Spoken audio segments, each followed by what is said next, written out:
Om Swastiastu. Selamat pagi anak-anak. Bagaimana kabarnya hari ini? Mudah-mudahan anak-anak sehat. Kalau anak-anak sudah membiasakan diri mematuhi protokol kesehatan, Ibu yakin anak-anak pasti sehat. Anak-anak, minggu lalu sudah kita pelajari tentang perumusan dan penetapan Pancasila sebagai dasar negara dan pandangan hidup bangsa. Nah, sekarang kita lanjutkan bab 2, yaitu tentang norma dan keadilan. Nah, kalau kita lihat norma dan keadilan, kita lihat sekarang nomor A, norma dalam kehidupan bermasyarakat.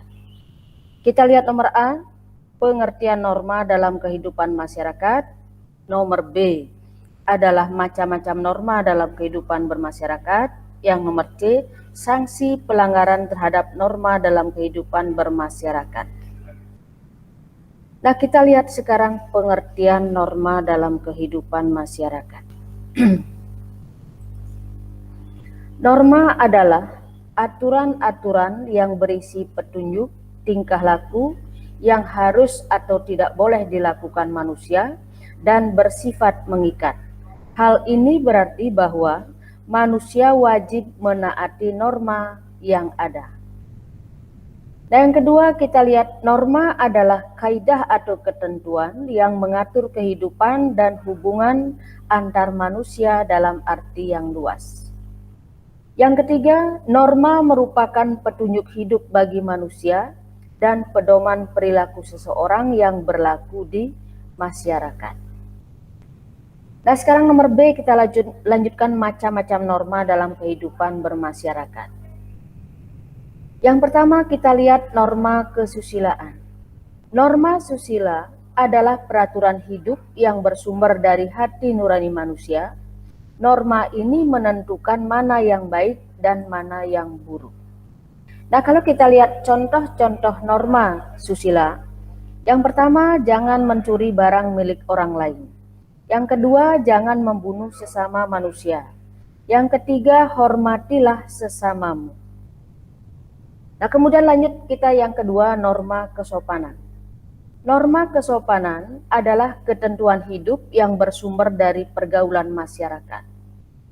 Norma ini didasari oleh beberapa hal, diantaranya yaitu kebiasaan, kepatuhan, kepantasan yang berlaku dalam masyarakat.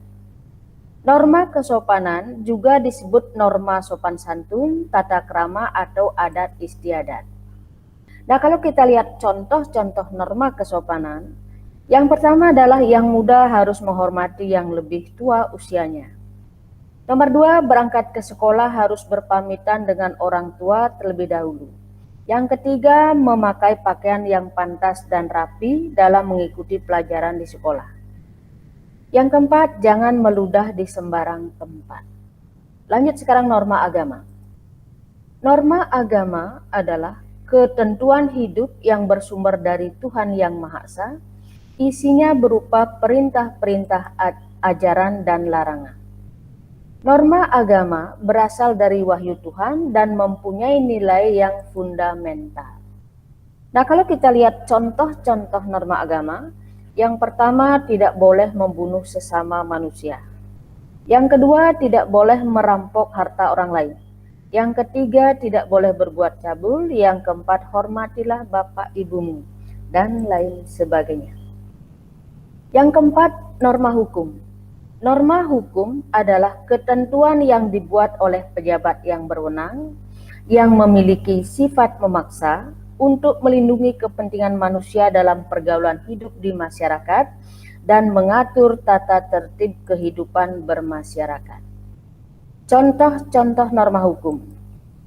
Pasal 362 KUH Pidana. Barang siapa mengambil suatu barang yang seluruhnya atau sebagian milik orang lain dengan maksud untuk memiliki secara melawan hukum akan diancam karena tindak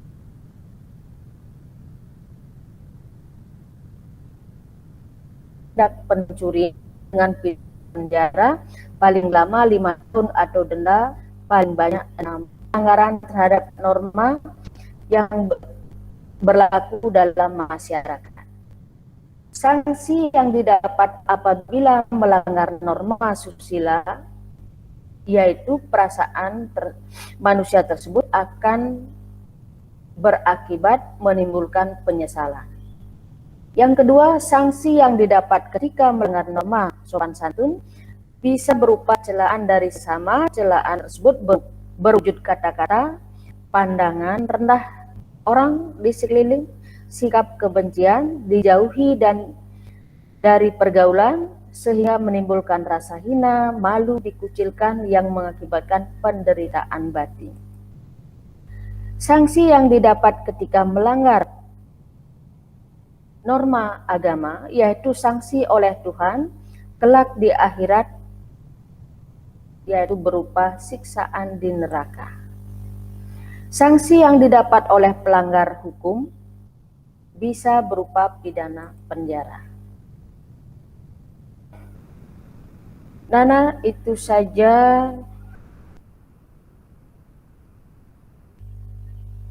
ya Nana, itu saja materi yang kita pelajari hari ini.